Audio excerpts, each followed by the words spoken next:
अस्सलाम वालेकुम एवरीवन। आज हम डिजिटल इलेक्ट्रॉनिक सेकंड का नेक्स्ट टॉपिक स्टडी करेंगे, जिसमें हम डिस्कस करेंगे शिफ्ट रजिस्टर्स की टाइप्स के बारे में।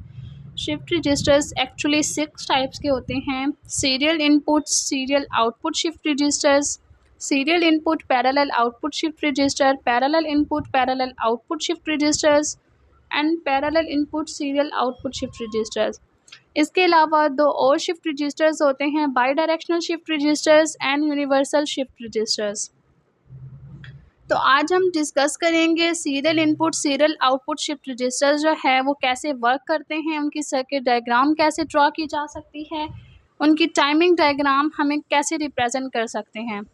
सीरियल इनपुट सीरियल आउटपुट जो हैं वो इस तरह के शिफ्ट रजिस्टर्स होते हैं जो डिजिटल इलेक्ट्रॉनिक्स में अलाउ करते हैं कि डेटा जो है वो शिफ्ट इन भी और आउट भी सीरियल मैनर में हो।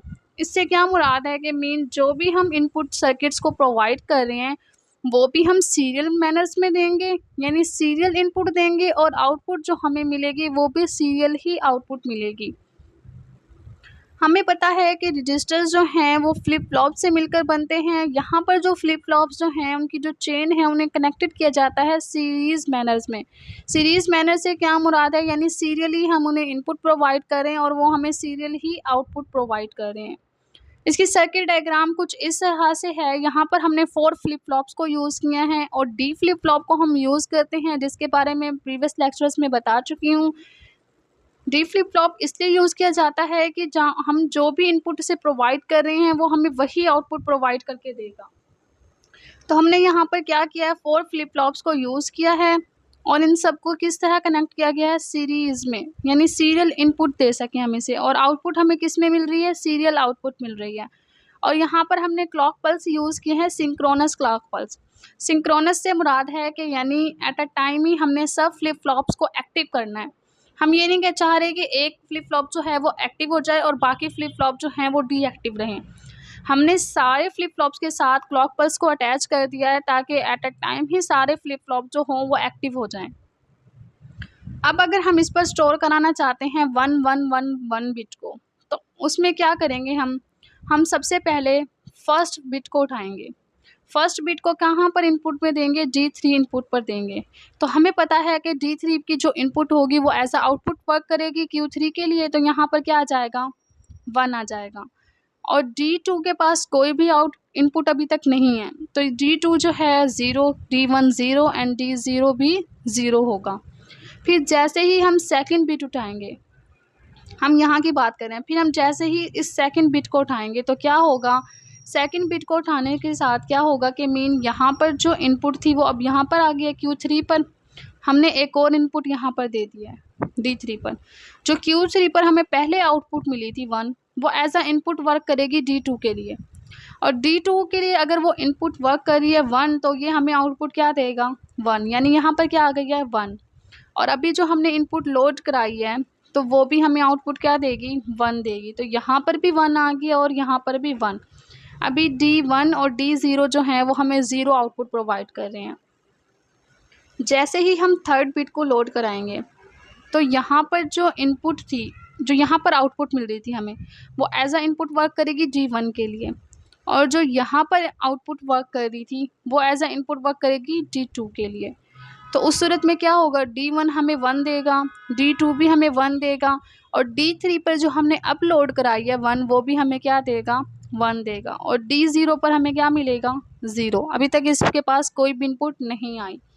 जैसे ही हम 4 क्लॉक पल्स देंगे, यानी 4 टाइम एक्टिवेट करेंगे इन फ्लिप फ्लॉप्स को और 1 बिट को लोड कराएंगे, तो अब क्या होगा कि Q1 के पास जो आउटपुट है वो एज अ इनपुट वर्क करेगी D0 के लिए, Q2 के पास जो आउटपुट है वो एज अ इनपुट वर्क करेगी D1 के लिए, Q3 के पास जो आउटपुट है वो एज अ इनपुट वर्क करेगी D2 के लिए, और जो बिट हमने अब शिफ्ट कराई है, अब लोड कराई है, तो वो क्या करेगी, वो एज अ इनपुट वर्क करेगी D3 के लिए।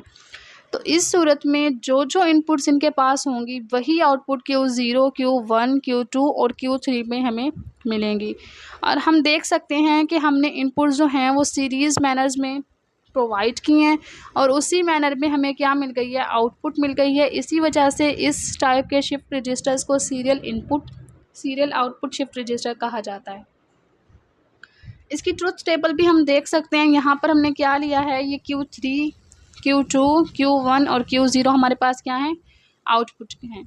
और ये हमारे पास जो हैं बिट हैं जिन्हें हम लोड कराना चाहते हैं, शिफ्ट कराना चाहते हैं। और क्लॉक पल्स हम क्या दे रहे हैं, नेगेटिव दे रहे हैं। यहाँ पर देख सकते हैं कि यहाँ पर बबल लगा हुआ है, यानी हम यहाँ पर नेगेटिव क्लॉक पल्स जो हैं प्रोवाइड कर रहे हैं। यानी हमें जो टाइमिंग डायग्राम मिलेगी वो नेगेटिव एज पर मिलेगी। हमने क्या किया, पहले हमारे पास जो आउटपुट थी वो 0 0 0 थी। हमने इस 1 को लोड कराया Q3 के पास। तो उस सूरत में क्या हुआ कि ये 1 यहाँ पर आ गया, बाकी सारी आउटपुट जो थी वो क्या रही, 0। जैसे ही हम सेकंड बिट को लोड कराएंगे तो ये 1 जो था वो शिफ्ट होके D1 के पास चला जाएगा और ये वाला 1 कहाँ आ जाएगा, D2 के पास, यानी Q3 के पास और Q2 के पास। बाकी सारी क्या रहेंगी, 0 रहेंगी।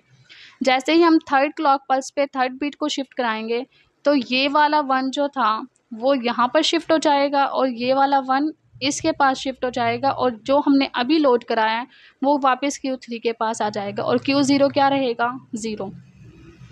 जैसे ही हम फोर्थ क्लॉक पल्स देंगे, फोर्थ बीट को लोड कराएंगे तो उस सूरत में क्या होगा कि इस तरह Q3, Q2, Q1 और Q0 के पास 1 1 1 जो होगा वो लोड हो जाएगा। यानी हमारे पास जस्ट पहले क्या था, 0 था, हमने 1 1 1 1 को लोड कराना था और हमने इसी तरह शिफ्टिंग करा के क्या किया, इनको लोड करा दिया है। उसके बाद अगर हम टाइमिंग डायग्राम को देखें तो हमने क्या देखा है कि हमने यहाँ पर नेगेटिव क्लॉक पल्स प्रोवाइड की थी, तो हमें आउटपुट कब मिलेगी, नेगेटिव पर आउटपुट मिलेगी। ये D इनपुट है, यानी हम जब भी किसी फ्लिप फ्लॉप्स को एक्टिव कराना चाहते हैं तो हम उन्हें क्लॉक पल्स प्रोवाइड करते हैं। यहाँ पर D इनपुट जो है वो एज अ क्लॉक पल्स के तौर पर रिप्रेजेंट की गई है कि हमने यहाँ पर क्लॉक पल्स दी है। और ये हमारे पास क्या है, हमने 4 फ्लिप फ्लॉप्स को यूज़ किया है, तो ये 4 फ्लिप फ्लॉप्स की जो है वो कर्व डायग्राम है। अब हमने क्या देखना है, Q3 पर हमें आउटपुट कैसे मिल रही है।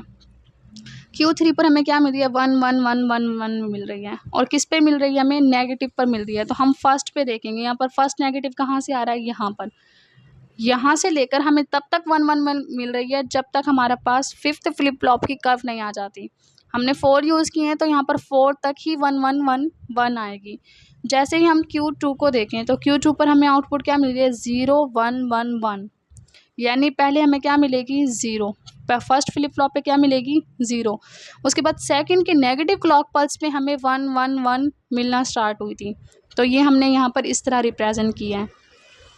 उसके बाद अगर हम देखें कि हमने यहाँ पर क्या किया, Q1 को देखें तो हमें आउटपुट कैसे मिल रही है, 0 0 1 1, तो यहाँ पर क्या होगा, ये कैसे रहेगी, 0 0 1 1, यानी हमें थर्ड के नेगेटिव एज पर हमें आउटपुट मिली है 1 1, मैक्सिमम आउटपुट मिल रही है। उसके बाद अगर हम Q0 को देखें तो वो हमें आउटपुट क्या दे रहा है, 0 0 0 1, तो यानी हमारे पास 3 फ्लिप फ्लॉप जो थे वो क्या रहे हैं, 0 0 0, और हमें फोर्थ फ्लिप फ्लॉप के नेगेटिव एज पर क्या मिली है, मैक्सिमम आउटपुट मिली है। तो इस तरह सीरियल इनपुट और सीरियल आउटपुट जो हैं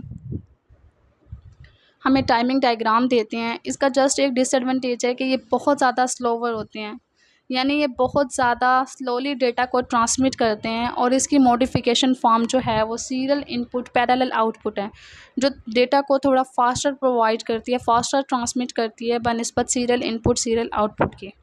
तो नेक्स्ट लेक्चर में हम डिस्कस करेंगे सीरियल इनपुट पैरेलल आउटपुट के बारे में।